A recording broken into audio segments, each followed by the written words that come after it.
Class 10 good morning. अब questions कुछ अलग टाइप का देखो, स्पीड एंड टाइम वाले क्वेश्चन है ना। स्पीड एंड टाइम रहेगा, चैप्टर वही है हाइट एंड डिस्टेंस। मैं क्वेश्चन बता रहा हूँ फिगर के थ्रू, आपके एनसीईआरटी की बुक में दिख जाएगा और बहुत इंपॉर्टेंट। अब मैं जो भी डिस्कस करूँगा वेरी वेरी इंपॉर्टेंट क्वेश्चन में। ये बिल्डिंग है, बिल्डिंग टॉप पे, यहाँ पे कोई बंदा यहाँ पे बैठा हुआ है, मैन, ठीक है, और अपनी तरफ आती हुई, बिल्डिंग की तरफ आती हुई कार को देख रहा है ना। एट एनी स्टार्ट, जब उसने देखना शुरू किया, angle of depression was 30 degree, ठीक है। इसने कार को देखना शुरू किया, इनिशियली कार एट ए पे, ये कार ए पे, कुछ समय के बाद कार बी पे, और वो समय भी दे रखा बल्कि 6 minutes. After 6 minutes angle of depression becomes 60 degree, 60 degree है ना। Find the time taken by car not to reach the bottom of the building, ये एट द बिल्डिंग। क्वेश्चन समझ में आ गया? फिर से सुन लो, बहुत इंपॉर्टेंट है, तो बड़े ध्यान से क्वेश्चन सुनिए आप, है ना। यहाँ से इसने जब कार को देखना शुरू किया तो एंगल ऑफ डिप्रेशन कितना था? एंगल ऑफ डिप्रेशन कितना था? 30 डिग्री। 6 मिनट के बाद एंगल ऑफ डिप्रेशन कितना हो गया? 60 डिग्री, बी पे आ गया। तो कितना टाइम लगेगा बी से क्यू तक जाने में? ठीक है, अब जरा बताइए, ये अगर 30 डिग्री है तो ये भी क्या हो जाएगा? 30 डिग्री ऑल्टरनेट इंटीरियर एंगल। ये बड़ा वाला 60 है तो ये भी क्या हो जाएगा? 60 डिग्री। क्वेश्चन समझ में आ गया? Find the time taken by the car not to reach at Q, मतलब bottom of the building. A से बी तक 6 मिनट, बी से क्यू तक कितना मिनट? ये क्वेश्चन है जनरली, है ना। Let time taken by car to reach from B to Q is T minute, सब कुछ मिनट में। Let time taken by car, समझ रहे हो, फ्रॉम बी टू क्यू, और क्यू क्या है? Bottom of the building, equal to T minute. ये टी मिनट मैंने ले लिया, right. Speed of the car, speed of the car ये मैंने लेट कर लिया v मीटर पर मिनट, क्योंकि सारा कुछ मिनट में दे रखा तो मैंने मिनट में ले लिया, v मीटर पर मिनट ऐसा ले लिया, ठीक है, v मीटर पर minute, speed of the car. तो मुझे एक बात बताओ, डिस्टेंस इक्वल टू क्या होता है? Distance equal to speed into time, है ना भाई, स्पीड इनटू टाइम। तो A B, distance A B, speed आपने क्या लेट किया हुआ है? v मीटर पर मिनट, मिनट लेना था क्योंकि सब मिनट में दे रखा। ऊपर मीटर लो, किलोमीटर लो, सेंटीमीटर लो, कोई फ़र्क नहीं पड़ता, फिलहाल तो मैंने मीटर लिया। A B equal to speed into time, time taken by car from A to B 6 minute. तो कितना हो गया भाई? 6v मीटर, ठीक है ना। अब आ जाइए अब बी क्यू, तो ये क्या हो जाएगा? v इंटू टी, राइट ना, इतना meter. Speed into time, speed v है, टाइम t मैंने लेट किया हुआ है। अब दोनों ट्रायंगल पे आ जाओ, पहले छोटे वाले ट्रायंगल पे हमेशा पी बी क्यू, इस वाले ट्रायंगल पे पी बी क्यू, ठीक है भाई। तो क्या हो जाएगा? देख लो, tan 60 equal to P Q upon B Q होगा। tan 60 क्या होता है? √3। पी क्यू क्या है भाई? उसको आप कुछ लेट कर लो, इस हाइट को मैं h लेट कर लेता हूँ। Let height of the building equal to h, सारा कुछ मीटर में तो मीटर में, h meter. Let height of the building h meter. तो पी क्यू मैंने h लिया हुआ है, और बी क्यू आपको दिख रहा है ना, ये वाला क्या हो गया? V T, speed into time, h equal to क्या हो गया? √3vt। आपको t निकालना है, टाइम निकालना है। फिर कौन सा triangle low? Triangle P A Q में आ जाओ, बड़े वाले ट्रायंगल में, ठीक है। tan 30 degree, tan 30 degree equal to height, height तो वही वाला होगा, अपॉन ए क्यू, राइट ना। tan 30 1/√3, h और ए क्यू क्या लेंगे आप? AB प्लस बी क्यू, देख लो आप, AB प्लस बी क्यू। भाई क्लियर है कि नहीं बताओ, A B plus B Q. अब मुझे एक बात बताओ, 1/√3 क्रॉस मल्टीप्लाई कर लेता हूँ, √3h equal to A B plus B Q. √3h A B की जगह क्या रखोगे आप, 6v, एंड बी क्यू की जगह क्या रखिएगा, vt, है ना भाई। √3h की जगह पे क्या रखोगे, इक्वेशन 1, h की जगह पे √3vt इक्वल टू, यहाँ से v कॉमन लो, 6 + t, तुम देख रहे हो ना v कॉमन ले लिया, √3 × √3 3vt equal to v6 + t, है ना, v और v cancel, 3t equal to 6 + t, t को इधर लेकर आओ, 2t equal to 6, t equal to क्या हो गया 3, तो और 3 मिनट्स लगेगा b से q तक जाने में, ठीक है। एक ऐसी क्वेश्चन ले लेता हूँ एरोप्लेन वाला, ठीक है। देखो क्वेश्चन समझना, फिगर के थ्रू क्वेश्चन समझा देता हूँ आपको। मान लो एक एरोप्लेन है, वो हॉरिजेंटली मूव कर रहा है कुछ ऊंचाई पे, ऐसे जा रहा है, ऐसे नहीं बल्कि हॉरिजेंटली सीधा, है ना। ये अर्थ है, यहाँ पे एरोप्लेन है, ठीक है। पहले एरोप्लेन यहाँ पे है, एरोप्लेन लिख देता हूँ ए पे, क्वेश्चन बना रहा हूँ, ठीक है। ये हाइट कुछ भी दिया रहेगा, मान लो 1000 √3 मीटर, √3 मीटर ये हाइट दिया हुआ है, सब कुछ मीटर में, जान लीजिए सब कुछ मैं मीटर में लेने वाला हूँ, ठीक है। और ये मूव कर रहा है हॉरिजेंटली मूव कर रहा है। At any instant the angle of inclination from a point on the earth is 60 degree. कह रहा है किसी समय किसी P पॉइंट लिया, वहाँ से इस प्लेन का एंगल ऑफ इंक्लिनेशन कितना है, इंक्लिनेशन कह लो या एलिवेशन कह लो, कितना है 60 डिग्री, ठीक है ना, 60 डिग्री। क्वेश्चन बता रहा हूँ पहले। इसके बाद कह रहा है कि कुछ देर के बाद, कुछ भी, है ना, बल्कि मैं ले लेता हूँ 10 सेकेंड के बाद, 10 सेकेंड के बाद एंगल ऑफ इंक्लिनेशन 30 डिग्री हो गया, तो find the speed of the aeroplane, है ना। 10 सेकेंड के बाद बी तक पहुंच गया, फाइंड स्पीड। क्वेश्चन समझ में आ गया, क्वेश्चन समझ में आ गया। An aeroplane flying at a height of 1000 √3 meters in horizontal direction at any instant from a point on the ground, the angle of elevation 60 degree. After 10 seconds, the angle of elevation becomes 30 degree. Find the speed of the plane. अगर ये question है तो solution क्या होगा, let initially plane at A, then angle of elevation 60 degree. हर चीज़ यहाँ पे लिखूंगा नहीं। अब ये हाइट अर्थ से कितना हाइट है, ये है अर्थ, ये है ज़मीन, 1000 √3 मीटर के हाइट पे 60 डिग्री, है ना। इसके बाद हो जाता है 30, तो इसको लिखने का सही तरीका क्या है, छोटे वाले एंगल को आप ऐसे लिख लीजिए, ऐसे करके अंदर की तरफ 30 डिग्री। अब बड़े वाले एंगल को ऐसे करके बाहर की तरफ लिख लो 60 डिग्री। पहले 60 था, बाद में 30 डिग्री हो गया। बहुत इंपॉर्टेंट, इसके पहले वाला भी कार वाला क्वेश्चन, आज जो भी मैं डिस्कस करूंगा बहुत ज़्यादा इंपॉर्टेंट है, वो वेरी वेरी इंपॉर्टेंट क्वेश्चन मैं डिस्कस करूंगा। बी पे पहुंच गया एरोप्लेन, कितने सेकंड में, 10 सेकंड में। Let speed of plane, speed of the plane equal to V, meter में दे रखा और सेकंड में दे रखा। मीटर में दे रखा इसलिए मीटर लिया, सेकंड में दे रखा तो मैंने सेकंड में लिया। तो therefore A B equal to distance equal to speed into time, speed into time, है ना भाई। ए बी स्पीड आपने क्या लिया हुआ, वी, टाइम कितना लिया हुआ 10, तो कितना हो गया 10 V meter, 10 V meter. Confuse तो नहीं होगा ना कि 10 VM ये मीटर्स है, ठीक है भाई।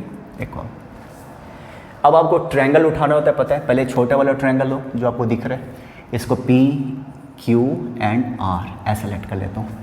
ट्रायंगल APQ, ठीक है। 10 60 डिग्री इक्वल टू क्या हो जाएगा ए क्यू अपॉन पी क्यू, है ना। tan 60 √3, ये सब वैल्यू याद आया अभी। √3 A Q 1000 √3 upon P Q, है ना। √3 से √3 cancel, P Q equal to क्या हो गया 1000। सारा कुछ मीटर में बताने की ज़रूरत नहीं है फर्स्ट। फिर बड़ा वाला ट्रायंगल लोगे, ट्रायंगल बी पी आर, और हमेशा राइट एंगल ट्रायंगल लेना पड़ेगा, है ना। ऐसे मत लेना, ए पी बी मत ले लेना, पी बी आर ये 90 डिग्री है तो right angle triangle. tan 30 degree equal to, आप देख रहे हो, B R upon P R. tan 30 1/√3, B R 1000 √3, height दे रखा ना प्लेन का हाइट दे रखा, पी आर रहने दो वैसे ही, ठीक है ना। तो यहाँ से पी आर क्रॉस मल्टीप्लाई कर लीजिए, P R equal to √3 × √3 3000 meter, ये हो गया सेकेंड। क्लियर। अब मुझे बताओ ए बी किसके इक्वल है, A B equal to Q R के इक्वल है। आपको फिगर तुम्हारे सामने देख रहे हो, ए बी क्यू आर है ना इक्वल। अब तुम क्यू आर को देयरफॉर ए बी, अब क्यू आर को क्या लिख सकते हो, क्यू आर को P R minus P Q, आगे P R minus P Q. A B और ए बी तुमने क्या देखो तो ए बी क्या था tan v, ए बी क्या था tan v equal to P R 3000 minus P Q 1000, है ना 1000। तो tan v इक्वल टू क्या हो गया 2000, तो v इक्वल टू क्या हो गया 200 मीटर पर सेकेंड। ये आंसर आ गया, स्पीड आ गया। इसको किलोमीटर में कन्वर्ट करना है तो फिजिक्स थोड़ा बहुत तो पढ़ा ही है। 18/5 किलोमीटर पर आवर, 18/5 से मल्टीप्लाई कर देना। एक तो ये स्पीड वाले क्वेश्चन हैं, ये दोनों के दोनों बहुत इंपॉर्टेंट है। और एक आएगा इस टाइप का इमेज वाले क्वेश्चंस, ठीक है। उसको देखो, पानी में इमेज बनता है क्लाउड का, बहुत इंपॉर्टेंट क्वेश्चन समझाता हूँ फिगर के थ्रू।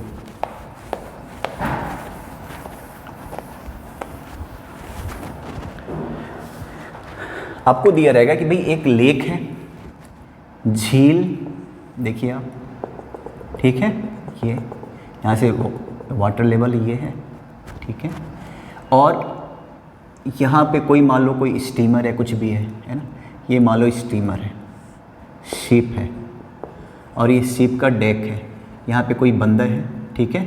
यहाँ पे कोई मैन है, इस पॉइंट पे, इस पॉइंट को मैं पी कह देता हूँ। यहाँ पे कोई बंदा खड़ा है, ठीक है।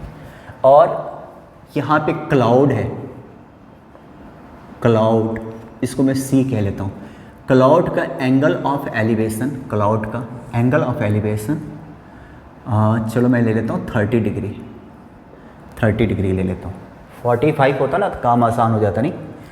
और फिर इस क्लाउड का पानी में जो इमेज बन रहा है ना, पानी में इमेज यहाँ पे बन रहा है, इसको मैं C डैश ले लेता हूँ। यहाँ पे इमेज बन गया क्लाउड का। तो इमेज का एंगल ऑफ डिप्रेशन, इमेज का एंगल ऑफ डिप्रेशन,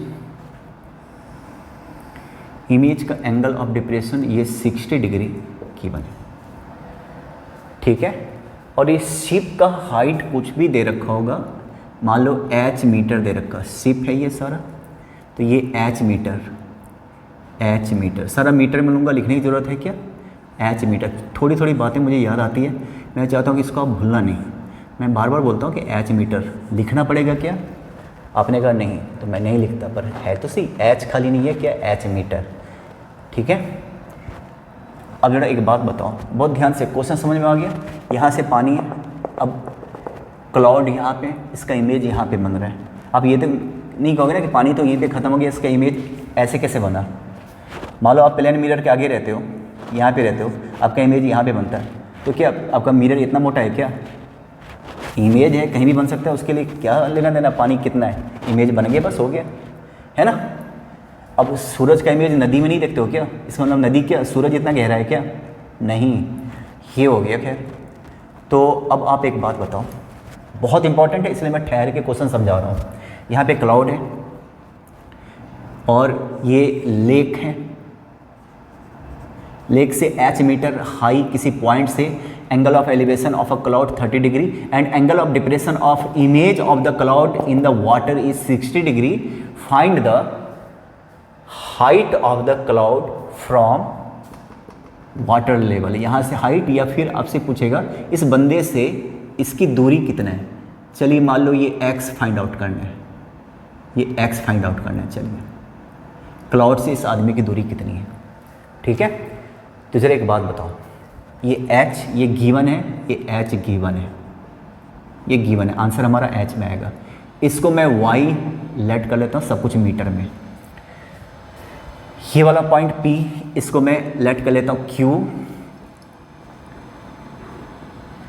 ये C डैश है, इसको मैं लेट कर लेता हूँ A और इसको लेट कर लेता हूँ B।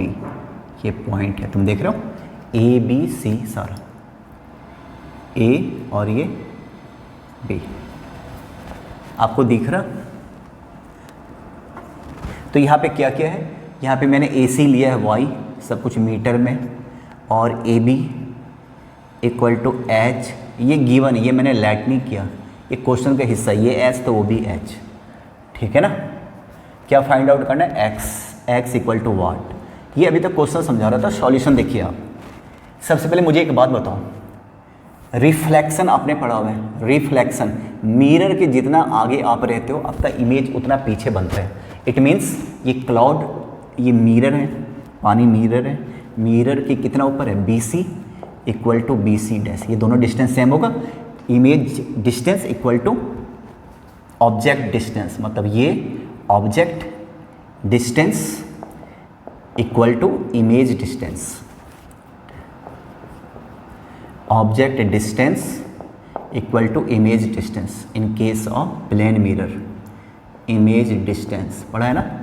तो BC कितना है, H plus Y equal to BC dash, ये याद रखना। ये H प्लस वाई है, तो ये भी क्या हो गया H प्लस वाई, ये भी क्या हो गया H plus Y. Simple reflection, ठीक है। अब आप ट्रायंगल लीजिए, triangle PCA, right angle triangle PCA, tan 30 degree equal to perpendicular, वो मैंने y लेट किया हुआ है, परपेंडिकुलर अपॉन PA, राइट। यहाँ से tan 30 क्या होता है 1/√3 equal to y upon PA, तुम देख रहे हो y upon PA, cross multiply कीजिए तो PA इक्वल टू हो गया √3y, ये हो गया सेकेंड। अब कौन सा ट्रायंगल लूँगा मैं, ट्रायंगल PAC डैश, है ना, tan 60 degree equal to tan 60 AC dash upon PA, tan 60 हो गया √3 AC डैश,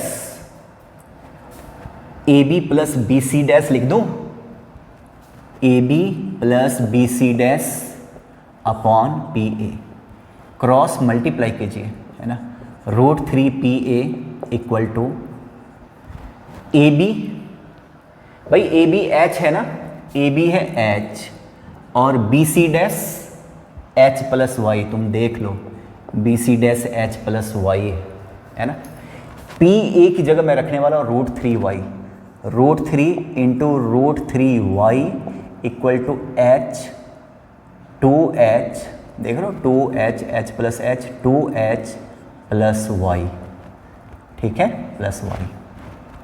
अब 3y, √3 इंटू √3, y को इधर लेकर आओ, 3 में से 1 गया, 2y इक्वल टू 2H, यहाँ से y इक्वल टू H निकल गया, जो H है वही y है ना। Clear,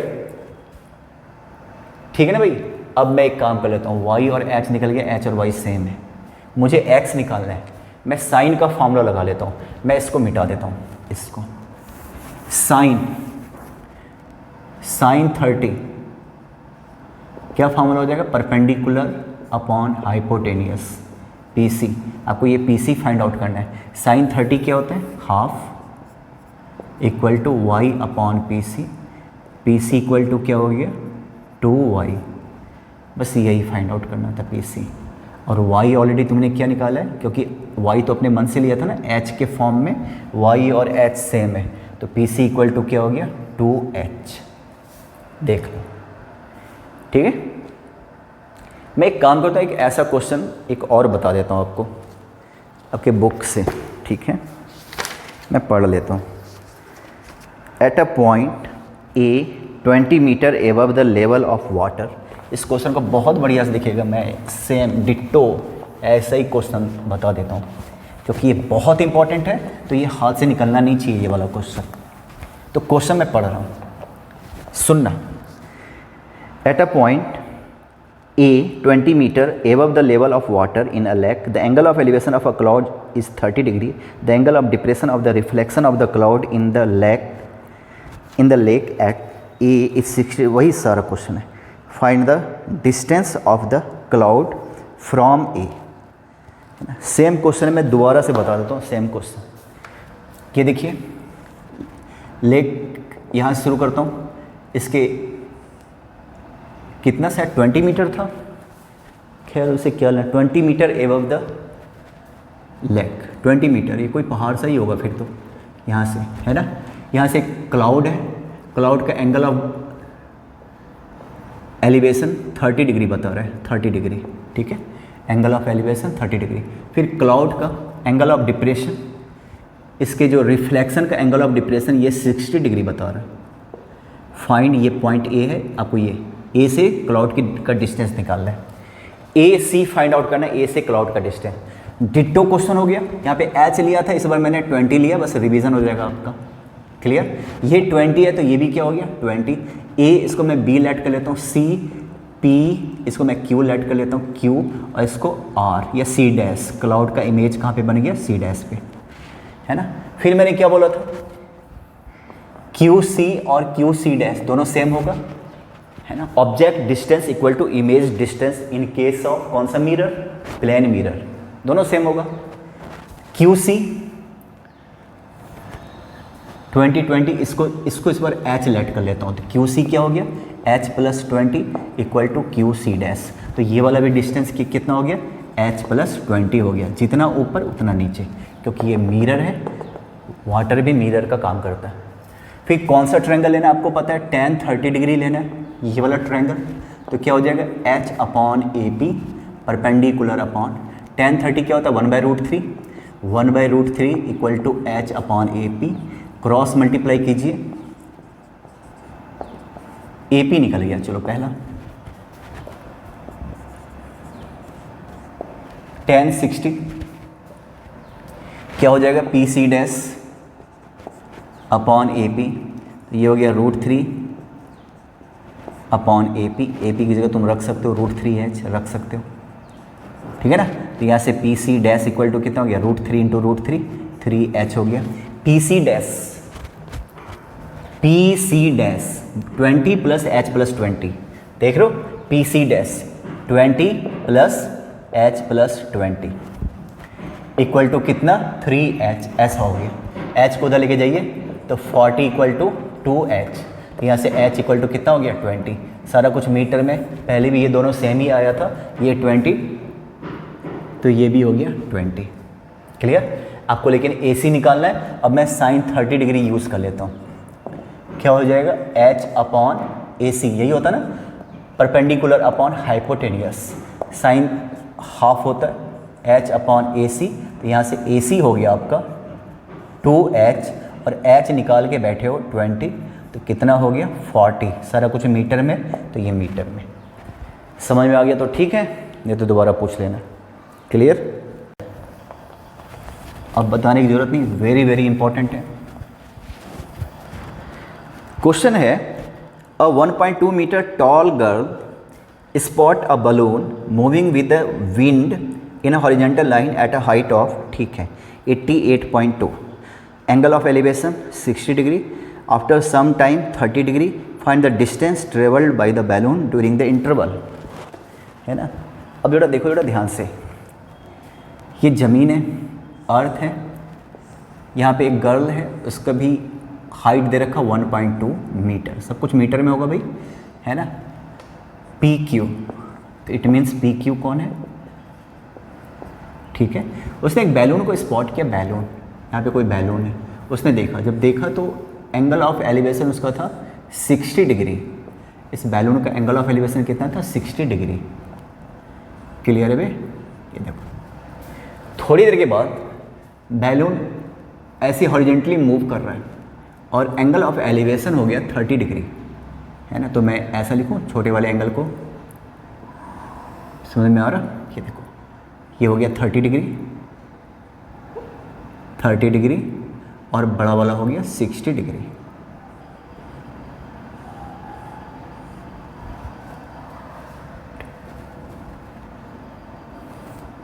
clear? इनिशियली बैलून था ए पे, फाइनली बैलून आ गया बी पे, ठीक है। तो वो समय पूछ रहा है, समय नहीं पूछ रहा बल्कि डिस्टेंस पूछ रहा है। ए बी आपसे फाइंड आउट पूछ रहा है, ए बी। क्वेश्चन को बड़े आराम से सुनो, क्वेश्चन को बड़े ध्यान से सुनिए।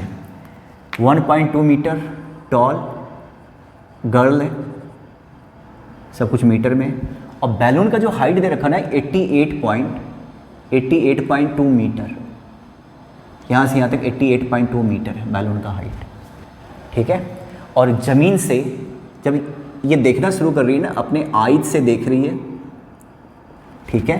तो इसका जो आइज है 1.2 मीटर एबव द ग्राउंड, जैसा कि दे रखा है ना, जितनी हाइट होगी उतना आइज होगा, ये मान के चलो। 88.2, ये भी कितना हो गया 1.2, ये भी कितना हो गया 1.2, तो 88.2 में से 1.2 लेस कर लो, तो ये वाला डिस्टेंस कितना हो गया? ये वाला डिस्टेंस हो गया 87। ये वाला डिस्टेंस कितना हो गया? 87 हो गया। तुम देख रहे हो ना, ए बी, इसको P Q R S let कर लेता हूँ। अभी तक तुमने जो देखा ना, क्वेश्चन में क्या था, बैलून का हाइट कितना था 88.2, और ये जो गर्ल है इसकी हाइट कितनी है 1.2, सारा कुछ मीटर में दे रखा। तो देयरफॉर मुझे एक बात बताओ, आर एस, इसको ए बी, इसको मैं सी कह लेता हूँ, ये हो गया पॉइंट सी और ये हो गया पॉइंट डी। तो मुझे बताइए ए सी कितना हो जाएगा? 88.2 में से 1.2 लेस करोगे 87 मीटर होगा। कोई ऐसी बात तो है नहीं। आपको क्या फाइंड आउट करना है? आपको ए बी फाइंड आउट करना है, ए बी फाइंड आउट करना है। छोटा वाला ट्रायंगल सबसे पहले, ट्रायंगल ए पी सी। देखो कौन से ट्रायंगल की बात कर रहा हूँ, इस वाले ट्रायंगल की बात कर रहा हूँ, इस वाले ट्रायंगल की बात कर रहा हूँ, इस वाले ट्रायंगल की बात कर रहा हूँ। समझ रहे हो मेरी बात? इस वाले ट्रायंगल में कितना है 60 डिग्री, tan 60। तो tan 60 डिग्री इक्वल टू क्या लेने वाले हो? tan का perpendicular upon base AC upon PC, right. tan 60 √3, AC क्या होगा भाई 87, देन PC, यहाँ से PC इक्वल टू हो गया 87/√3। ऐसा तुम रैशनलाइज कर सकते हो। 87√3 अपॉन √3 इंटू √3, तो कितना हो गया 29√3। 3 से ये कैंसिल, 29, सारा कुछ मीटर में। ये आपने PC निकाल दिया फर्स्ट। अब दूसरा वाला ट्रायंगल, ट्रायंगल PBD, आप देख रहे हो PBD, ये वाला ट्रायंगल, यहाँ देखिए सब लोग, PBD ऐसा वाला, ये वाला, ठीक है। कौन सा लोगे? tan 30 degree. 60 तो बड़े वाले के लिए था, इसके लिए तो देखो 30 डिग्री दिख रहा। tan 30 perpendicular upon hypotenuse, sorry base, तो परपेंडिकुलर क्या हो गया BD, और बेस क्या हो गया फिर PD, राइट। यहाँ से ना पूरा बेस। अब देखो tan 30 क्या होता है 1/√3, BD 87 बताने की जरूरत है, सेम ही होगा PD क्रॉस मल्टीप्लाई 87√3 मीटर, ये भी मीटर सेकेंड। आपको क्या निकालना है? Distance AB। AB देखो तो AB CD के इक्वल है कि नहीं बताओ? तो AB निकालना है, इट मीन्स आपको CD निकालना है। और CD कैसे निकालोगे? तो PD में से आप लेस कीजिए PC। देखो तो आपको ये डिस्टेंस निकालना है AB। AB और CD सेम है, सी डी कैसे निकालोगे, पूरे पी डी में से अगर मैं ये लेस कर दूँ तो सी डी आएगा कि नहीं आएगा। आपने पी डी निकाला हुआ है कितना, ये देखिए आपने 87√3 और आपने पी सी निकाला हुआ है 29√3, लेस करोगे तो कितना हो जाएगा भाई 58√3 आ जाएगा हमारा आंसर। सब कुछ मीटर में तो मीटर में, अगर √3 का वैल्यू गिवन है तो वैल्यू पुट कर देना, अदरवाइज कुछ मत करना, आंसर आ गया। ठीक है, ऐसे देखिए ये क्वेश्चन देख रहे हो, ये क्वेश्चन मैंने लिखा क्यों, ये थोड़ा हटके क्वेश्चन है। ए spherical balloon of radius r subtends an angle theta at the eyes of an observer. Its angle of elevation of its center is phi. Find height of the center of the balloon. एक balloon है, ठीक है, बड़े ध्यान से सुनना। ये balloon एक ऑब्जर्वर के आई पे एंगल बना रहा है थीटा। ये थीटा दे रखा, आप समझिए ज़रा, ये पूरा बैलून दे रखा आई, थीटा एंगल बना रहा है। ठीक है, थोड़ा सा इसको और अच्छे से बना लेता हूँ।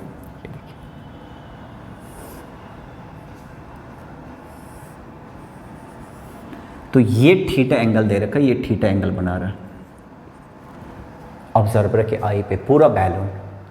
इसके बाद अब देखो, if angle of elevation of its centre, balloon का सेंटर रेडियस r दे रखा है ना, सेंटर यहाँ पे मैं ले लेता हूँ O, सेंटर O हमेशा की तरह। इसके सेंटर का एंगल ऑफ एलिवेशन, इसके सेंटर का एंगल ऑफ एलिवेशन हमेशा याद रखना, एंगल ऑफ एलिवेशन या एंगल ऑफ डिप्रेशन हमेशा हॉरिजॉन्टल लाइन के साथ होता, हमेशा हॉरिजॉन्टल के साथ होता। पहले तो ये आई था, अब ये हॉरिजॉन्टल के साथ, अब ये दे रखा फाई।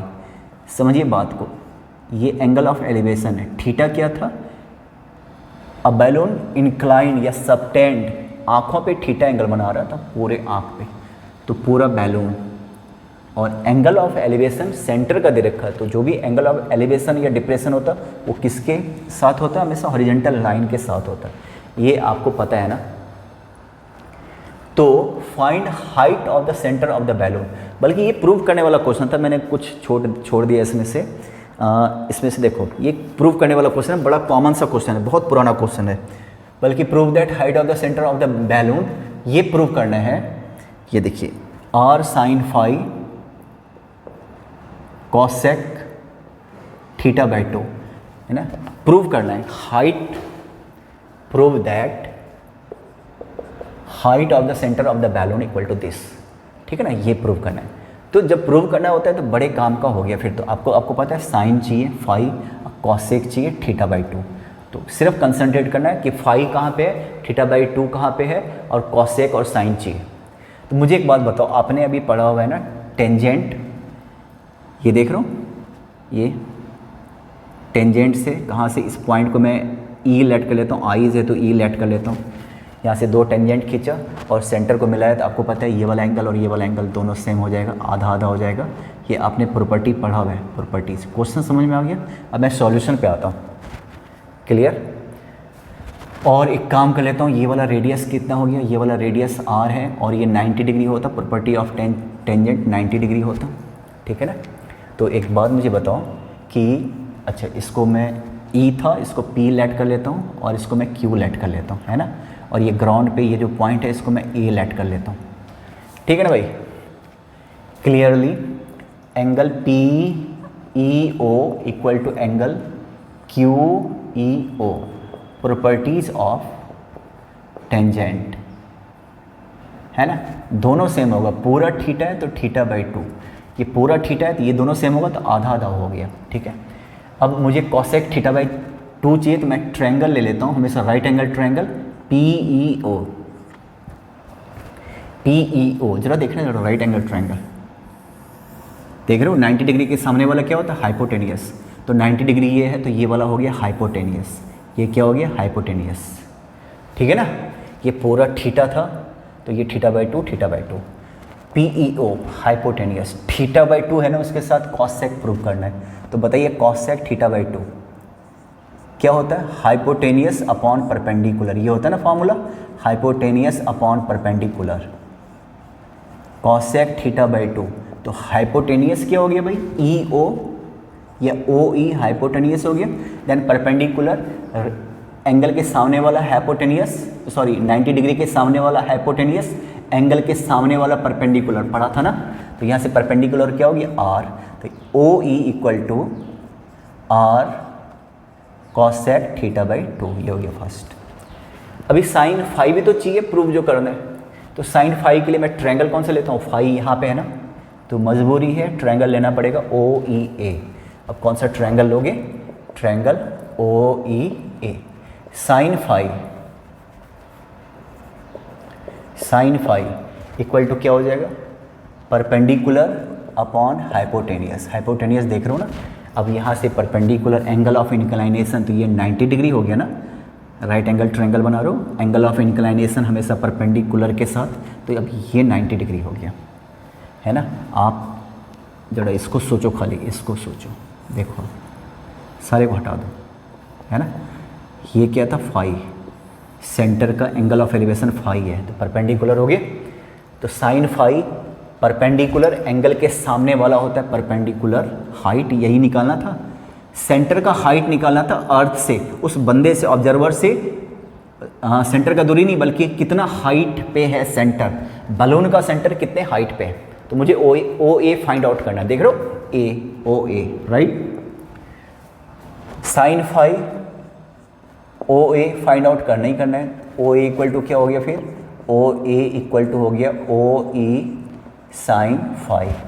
ओ ई की जगह क्या रखोगे, O A equal to R cosec theta by 2 and sine phi. देख रहे हो, प्रूव हो गया, हैंस प्रूव है ना। बस मेरी तरफ से सारा खत्म हो गया। फिर भी अगर कुछ क्वेश्चंस पूछोगे तो मैं बता दूंगा, ठीक है।